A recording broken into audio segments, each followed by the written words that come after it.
नमस्कार। मेरा नाम कौशिक घोष है। तनस्वी फिनटेक प्राइवेट लिमिटेड से बोल रहा हूँ। आज का पर्व है महंगाई के ऊपर। महंगाई मतलब मुद्रास्फीति, इन्फ्लेशन। ये जो टेबल आप देख रहे हो, एक तरफ है डिप्रिशिएटिंग वैल्यू। डिप्रिशिएटिंग वैल्यू मतलब रुपया का जो परचेजिंग पावर है, क्रय मूल्य, वो कम होते जाता है। 2001 में 100 रुपया आज 3 रुपया में आ चुका है। 2021 में था 10 रुपया। इसका जो दैनंदिन हमारे सामने है प्रतिफलन, वो क्या है? हर चीज का दाम बढ़ रहा है। सब कुछ आप बोलिए ना, खाने का चीज, खाने बनाने का चीज, स्कूल कॉलेज हॉस्पिटल डॉक्टर, दवाइयाँ, सब, हर चीज का दाम बढ़ रहा है। दूसरी तरफ आप देखिए, सोना जितना रिटर्न दिया है, अपना शेयर बाजार उतना रिटर्न नहीं दे पाया। 5 साल, 10 साल, 15 साल, 20 साल, 25 साल, इसका जितना आप सीएजीआर मतलब चक्रवृद्धि हार, उस सोना हर समय शेयर बाजार के आगे ही चल रहा है। अब ये जो डिप्रिशिएटिंग वैल्यू है, ये हम कैसे निर्धारण किए हैं? बहुत ही आसान चीज है। अब देखिए, सोना, 24 कैरेट सोना 5,000 साल पहले, 2001 और 2026 में एक ही चीज है। 2001 में सोना का मूल्य था 3,000 रुपया 10 ग्राम, वैसा कुछ था। आज के तारीख में है 1.5 लाख रुपया 10 ग्राम, या तो उससे ज्यादा। सोना का तो कुछ चेंज नहीं हुआ है। तो क्या हुआ है? जो रुपया है उसका परचेजिंग पावर कम हो गया। आप जितना सामान खरीद सकते थे 100 रुपया में 25 साल पहले, आज कुछ भी नहीं खरीद सकते हो। आप देखिए ना, मतलब जो 10 रुपया का जो वैल्यू था 5 साल पहले भी, आज उसका भी वैल्यू नहीं है। तो ये है महंगाई का सच। लेकिन अभी पूछना है कि महंगाई होता क्यों है। देखिए, अर्थनीति में बोलता है कि जितना सामान और सर्विस है अपना देश में, उससे ज्यादा पैसा होता है ना, तो सब कुछ का दाम बढ़ जाता है। इंग्लिश में बोलते हैं when more money ceases fewer goods and services. अब ये क्यों होता है? उसका प्रधान दो कारण है। एक है सरकारी खर्च।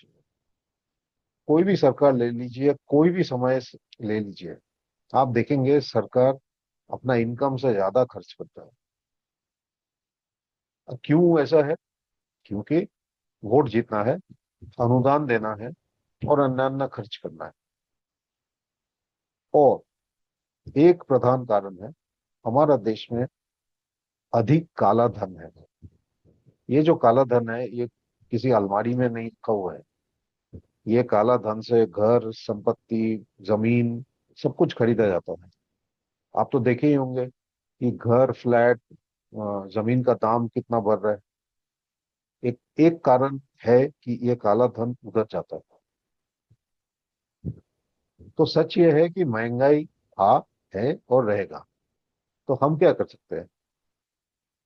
देखिए, हमारा जो अपना पारिवारिक संपत्ति है, वो महंगाई के सामने हार ना माने, इसके लिए हमारे आवश्यकता है कि हम परिकल्पित निवेश करें। परिकल्पित, ये मुख्य एक शब्द है जो हमारे लिए अत्यावश्यक है। सफल निवेश का एकमात्र एक ही सूत्र है, वो है ये छवि। आम का पेड़ फल देने के पहले, जो पौधे से पेड़ होता है, 3 से 5 साल मिनिमम लगता है। उससे ज्यादा ही हो सकता है। आप उसको खींच के बड़ा भी नहीं कर सकते, खींच के उससे फल भी नहीं कर सकते।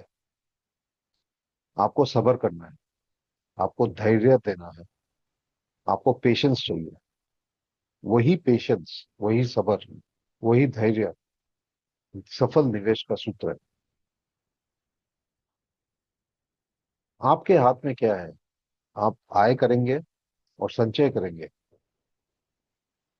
आय कैसे होता है? आप कहाँ काम कर रहे हैं या बिजनेस कर रहे हैं, किस जगह कर रहे हैं, किस में कर रहे हैं, कितना सालों से कर रहे हैं। बचत, बचत एक ही तरीके से हो सकता है। आपका श्रृंखला है कि नहीं, आपका डिसिप्लिन है बचत करने का, तो बचत होगा। तो ये दो तो आपके हाथ में है। निवेश और रक्षा, यानी कि इन्वेस्टमेंट और इंश्योरेंस, इसके लिए हम आपके साथ मार्गदर्शन करने के लिए हैं। तो आप क्या लाते हैं? आप लाते हैं सब्र, आय, बचत। हम क्या लाते हैं? हम लाते हैं निवेश और रक्षा के लिए मार्गदर्शन। अब मार्गदर्शन का भूमिका क्या है? एक उदाहरण देता हूं। आप जिम में जाते हैं, जिम में एक जिम ट्रेनर जब रहता है ना, देखेंगे आपका डिसिप्लिन बहुत अच्छा रहता है। क्योंकि जिम ट्रेनर हर एक एक्सरसाइज एक समय के हिसाब से करता है। मान लीजिए हफ्ते में 3 बार एक चीज करना है, वो वैसे ही कराते हैं। आप अकेला करने जाएंगे, किसी एक दिन बोलेंगे आज रहने दो, कल बोलेंगे आज ये रहने दो। ऐसा ही होता है। वैसा ही निवेश और रक्षा के लिए आपके साथ कोई मार्गदर्शन देने वाला रहेगा, जैसे हम, तो आपका सुविधा होता है। धन्यवाद। नमस्कार।